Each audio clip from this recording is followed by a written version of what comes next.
What's going on, guys? It's Phil here, and we're going to be talking about Saturday night's main event from December of 2024. Of course, I'm going to be specifying which one I am talking about, especially for today's video, because there are going to be multiple shows of Saturday night's main event throughout the rest of 2025, so I kind of feel like you would have to specify what one we were going to be talking about. So today is the December 2024 edition. And let's just say it was a decent show for what it was. It was a 2-hour program. You got 5 matches out of it. The matches fell short because of the commercial breaks that were constant over and over and over again. But at the end of the day, it just felt like it was, though a predictable show in terms of the actual match outcomes, it was a solid night of 2 hours of professional wrestling, and we're going to be talking about it here with you guys. Because when we were going into this show, a lot of people were expecting some major happenings to happen on this show. People thought that we could have seen some returns happen on this show, aka somebody like Randy Orton or even a Charlotte Flair. People even expected seeing at least one title change on this show as well, and ultimately, we just didn't get that. But we're here to talk about Saturday night's main event, and that's what I aim to do. So, guys, before we get right into the thick of things, make sure you guys hit that like button, turn on the bell for all notifications, and subscribe to the channel. That way you guys never miss another upload right here on the YouTube channel. Let's get this going, guys, and let's just talk about Saturday night's main event from December of 2024. We started things off with Sami Zayn taking on Drew McIntyre, and in my eyes, this match did exactly what it needed to do. At the end of the day, we all know that this matchup was really booked to get Drew McIntyre over the hump and really get him that first victory back ever since of being in that hellacious feud that he had with CM Punk for those months that he had that feud with CM Punk. And now we just know that Drew McIntyre is on a warpath and has a vendetta against the original Bloodline members. And ultimately, he's just trying to take down every single person that was a part of that OG Bloodline. And we even saw on social media later on after the match took place when Drew McIntyre picked up the victory that he is just going after every single member of the OG Bloodline. He said 1 down, 4 to go. And ultimately, I just feel like he was going to go after each and every single member of the OG Bloodline that competed inside War Games this past November as Survivor Series. So this match did exactly what it needed to do. Drew McIntyre got the victory over Sami Zayn, and we're just going to have to figure out what Drew McIntyre has in store for the rest of the OG Bloodline, because he's going to go after Jay, he's going to go after Jimmy, he's going to go after Roman, and he might even go back after CM Punk, even though he had that hellacious feud against him that ended inside Hell in a Cell. So, yeah, this entire thing was booked just merely to get Drew McIntyre that first victory back since coming back from that feud with CM Punk. And now we're just going to have to figure out what is next for Drew McIntyre on his way to just continue to wreak havoc over the OG Bloodline. And I'm honestly here for it. Then we saw the Women's World Championship matchup as Liv Morgan, who was the champion going in, was defending against the challenger in Io Sky. And going into this matchup, I really wanted to see if Liv Morgan was going to pick up the victory in a clean fashion, because, you know, when it comes down to this matchup, this was the first real time that we have seen Liv Morgan take on somebody that is not named Rhea Ripley, and I really wanted to see what Liv Morgan can do against somebody else that, again, is not named Rhea Ripley. Liv Morgan and Io Sky did absolutely fantastic for the time that they were given. This match may have only been about 10 minutes, but at the end of the day, you really saw what Liv Morgan can do with somebody that, again, is not named Rhea Ripley. So, you know, Io Sky did her thing. She's absolutely one of the best women's wrestlers on the entire planet, not just in WWE, may I add you. She is one of the best wrestlers on the entire planet in terms of the women's division, and she just did her thing. She hit Liv Morgan with a knee to the face that literally could have shattered anybody's nose, and I honestly do think that Liv Morgan could have a broken nose after that knee, but regardless, both of them with like $1 million out there. Liv Morgan actually picked up the victory and retained her Women's World Championship against Io Sky in a clean fashion, which is such an amazing thing to see, because, you know, a lot of people were feeling that, you know, Liv Morgan can only retain her championship just by nefarious means and just having the Judgment Day or Dirty Dom and Raquel Rodriguez alongside her. And that really just did not happen in this, matchup against Io Sky. She picked up the victory by using, the Oblivion and got the pin 1, 2, 3. Liv Morgan retained, but of course, Rhea Ripley was looming, as we all know. Rhea Ripley did come out to basically just stare down the champion after her title retention, and it looks like WWE is going to go right back to the feud of Rhea Ripley taking on Liv Morgan for that Women's World Championship. And let's just face it, guys, Rhea Ripley is going to be the one to dethrone Liv Morgan as the WWE Women's World Champion over on Monday Night Raw. And I really do feel like that Monday Night Raw on Netflix, that first episode of Monday Night Raw on Netflix, January 6th, is going to be the destination where Rhea Ripley gets back her Women's World Championship. It's just inevitable at this point, guys. Look, let's just say this real quick right now. At the end of the day, Liv Morgan and her Women's World Championship run can do, no wrong, essentially, because she had a solid run as the Women's World Champion throughout the time that she has held it, but now it is time to get back to where it really ultimately was going to be this entire time, and that is with Rhea Ripley as the Women's World Champion.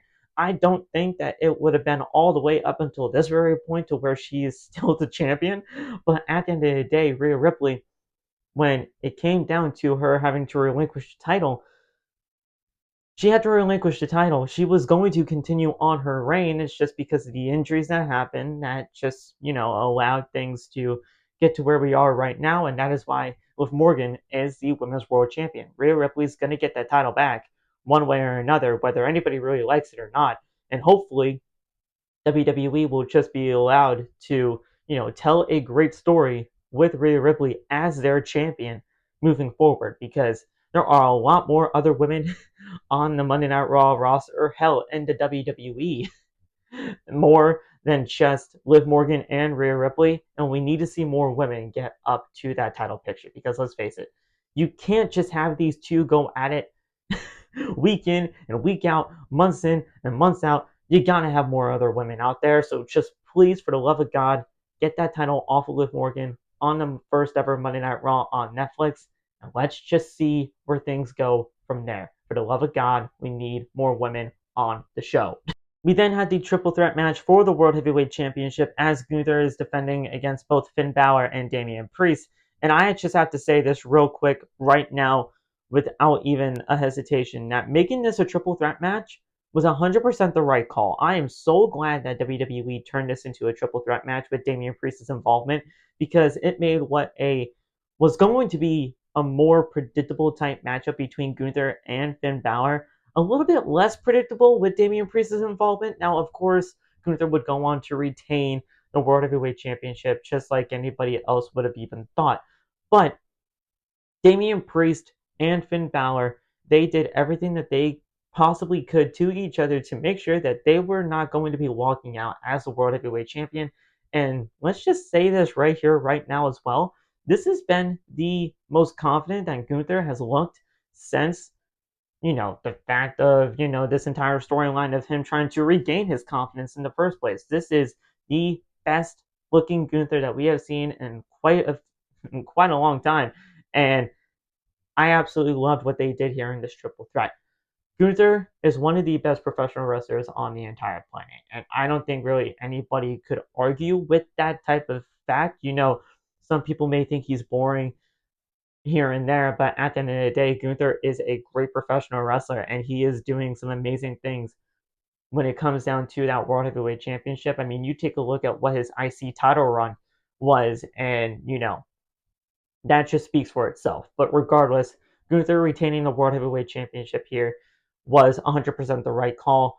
You really could have done something here in this matchup. You really could have possibly seen a new world champion, but Gunther was going to retain. He's going to walk into WrestleMania as the World Heavyweight Champion, and, he's just going into WrestleMania season on a dominant level right now, and I don't know who's really going to be able to stop him, essentially. Finn Balor and Damian Priest, however, when it comes down to those two and that rivalry, I just want it to be done and over with, because when Damian Priest beat Finn Balor. I believe that was on Bad Blood. If you guys can let me know down in the comments, or hell, I'll probably just make an edit in this video. If I was wrong, I'll just make an edit. But when Damian Priest beat Finn Balor, essentially, I was just done with the feud right then and there. So just please end this. Let them go on and do other things, please, for the love of God, because right now I need to see Gunther in better things moving forward, and I need to see both Finn Balor and Damian Priest do better things as well. Finn Balor needs to defend those tag team titles first before he can ever step foot into a world championship picture once again. So for the love of God, Finn, do something with those tag team titles, or just lose them to the Viking Raiders already, okay? Please. Oh, wait, no. Not Viking Raiders, War Raiders. I'm sorry, I'm leaving that in. I don't care. But ultimately, Gunther retaining was 100% the right call, and I'm glad they made it a triple threat. The next matchup on the card was the WWE Women's United States Championship Tournament Finals, taking place as challengers both Michin, Mia Yim, and Chelsea Green were fighting it out to become the inaugural WWE Women's United States Champion. And guys, without further ado, don't mind the terrible impression of Samantha Irvin, but Chelsea Green picked up the victory and is now the inaugural WWE Women's United States Champion. This was awesome for the time that it got. You know, it really was not up to the par that they had when it comes down to their dumpster match earlier on in the year, but ultimately, this was just a history-making moment. At the end of the day, no matter who was going to pick up the victory and who was going to become the inaugural WWE Women's United States Champion. This was a very, very rare instance where you could have either had Michin win or you could have either had Chelsea Green win, and everybody would have been happy because finally the WWE women have a mid-card championship to fight for. We have been begging for something like that for so goddamn long, and now it is finally a reality. Chelsea Green is the inaugural WWE Women's United States Champion, and she is going to have an amazing run with this Women's United States Championship because she is going to bring some, hilarity to this, championship because of her comedy and just the way that she goes about herself. But ultimately, she's going to have some really good matches with this, and I can really see WWE get behind the women of WWE with this mid-card championship and allow people that are outside of the world championship picture to really flourish and really do something with the mid-card division over on Friday Night SmackDown and even on Monday Night Raw when the Intercontinental Champion gets crowned. And I believe that's going to be happening on the first ever Monday Night Raw on Netflix. So WWE is in line right now to really have a strong mid-card division for both the Monday Night Raw and Friday Night SmackDown women's divisions.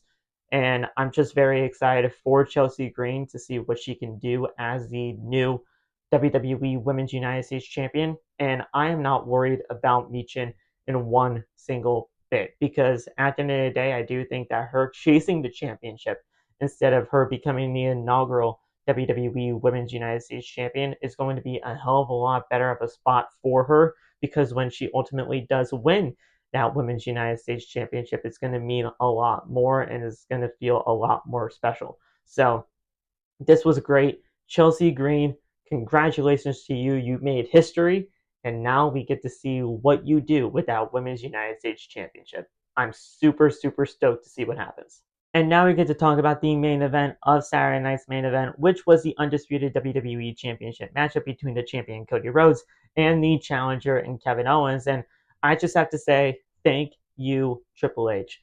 Triple H, you did it. We were right in our assumptions that Triple H was gifting Cody Rhodes the Winged Eagle Championship to defend on this show for one night only. And I just have to say, that Winged Eagle Championship is just so goddamn beautiful. It truly is. It's easily one of my favorite championship designs of all time. And it just fit. It just fits so well with the old school theme that Saturday Night's main event was going for that, we just saw that championship being defended in the main event. And Cody Rhodes just looked so happy with that Winged Eagle Championship around his waist. He has been wanting to see that Winged Eagle Championship come back into the fold of WWE for quite some time now. He's mentioned it in multiple interviews at this point that he's been wanting that Winged Eagle Championship back into the fold of WWE, and it was awesome. It was just awesome to see that championship back on WWE programming, even if it was for one night only. But yeah, this was just an awesome thing to see. And the match was really cool as well. When it comes down to the actual storytelling of this match, Jesse Ventura was also on commentary, and he was incredible for the main event in terms of the actual like action that was going down in terms of his commentary. So it was just really cool to see him back in the booth with Michael Cole and Pat McAfee, who also showed up on Saturday night's main event that night. So that was awesome to see there too. But the matchup was really cool. You know, you saw some things that were really just trying to up the ante for the storytelling aspect of this matchup here. And Cody Rhodes was actually able to pick up the victory and retain the Undisputed WWE Championship, but in a way that he normally really doesn't do. So he took advantage of a situation that was presented to him. And he said that he was going to take advantage of anything when it comes down to defending that undisputed WWE championship. And he was going to do anything it took to really, get that championship to stay around his waist in that promo of the year type candidate for, when we saw those two have a war of words over on Friday Night SmackDown. But we saw a crossroads get hit on Kevin Owens onto a steel chair, and Cody hid the evidence. And the referee, Charles Robinson, who was outside the ring, counted the 1, 2, 3, and many people were even expecting, or really asking the question if that's even a legal 3 count, because everybody thinks that the referee should be in the ring. Now, let's just say this real quick right now. Kevin Owens did bring in the chair first. So, when it comes down to Kevin Owens and he wanted to use the chair on Cody Rhodes, he just took advantage of the situation, hit the crossroads, and got the victory. But Cody Rhodes retained the Undisputed WWE Championship, and it was a pretty solid match for the main event of Saturday night's main event. But things did not stop there. Because after the show went off the air, WWE aired an exclusive on their social media pages, alluding to the fact that Cody Rhodes got attacked after the bell and after the show went off the air on NBC. And that's exactly what happened. Kevin Owens hit a package pile driver on Cody Rhodes, which, is the move that took Randy Orton out. And that is why many people were kind of expecting to see a Randy Orton return on Saturday night's main event, and it just did not happen.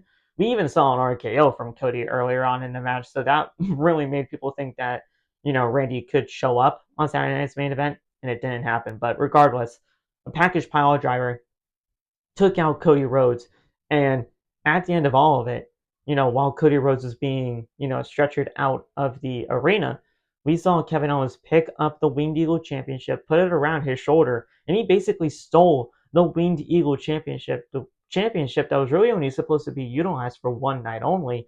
And Kevin Owens kind of got into it with Triple H along the way. So, this entire situation that happened all over social media, a lot of people really thinks, and myself included, it really should have been on the show, on the actual televised broadcast. But the fact that WWE is really trying to condition their fans to, go on social media after the pay-per-view event, or, specialty events that happen throughout the course of the calendar year, because you never know what can honestly happen after these shows are off the air, is very, intriguing to me, because, people are on social media each and every single second of each and every single day. So, if WWE is really trying to condition us to get on social media after these shows are off the air, it just means a lot more content for us here on YouTube. It just means a lot more content for all the, content creators in terms of TikTok or Instagram reels, and, just many other forms of content out there that we consume as a, professional wrestling community on a daily basis, that it's just going to be an insane time for 2025, because who knows what can happen through not only just the rest of this year, but into the Netflix era for Monday Night Raw, and just for the rest of the time that we're going to be seeing in the year 2025. This is going to be an absolutely insane time to be a professional wrestling fan, and I am here for it.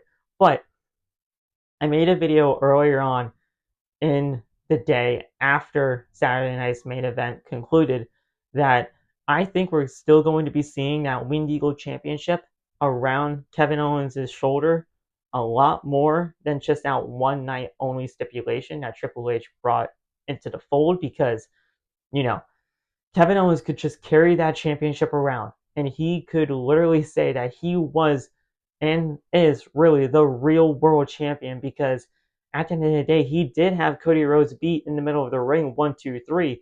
It's just the referee was taken out, and then the second referee was also taken out. So Kevin Owens really does have a gripe with what WWE has been doing right now. He continues to get screwed over each and every single time, and many people are feeling that he is justified for his actions. And you really can't blame Kevin Owens for what is going on, because he has continuously, you know, shown that he could be a world champion in WWE. It's just that he's either screwing himself over or WWE is doing things to make that happen. And Kevin Owens could be walking around with that Winged Eagle Championship for more than just that one night only stipulation. So just keep that in the back of your mind, because that could honestly happen and we have no idea what could be next. I am super stoked to see what can happen, because man, Kevin Owens, easily one of the most intriguing characters on WWE programming right now, and it's not even close. So that's it. Those are my thoughts for Saturday night's main event for December of 2024. Was it a memorable show?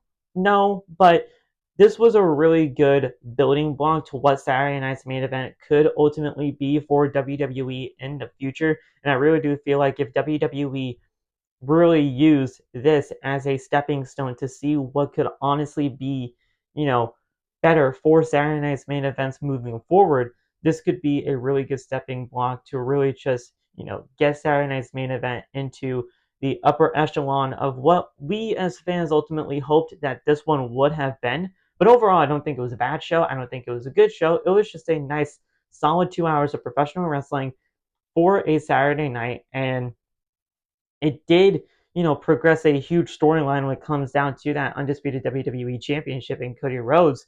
So we have Saturday night's main event to thank for that, at least. But, other than the new Women's United States Champion being crowned in Chelsea Green and that ending angle that happened after the show went off the air, the show was just solid for what it was. And I don't think it was really going to be anything to write home about. But it really wasn't a bad show. It really wasn't a good show. It was just a show to enjoy. And I think most of us really did enjoy it. It's just a lot of our expectations weren't met.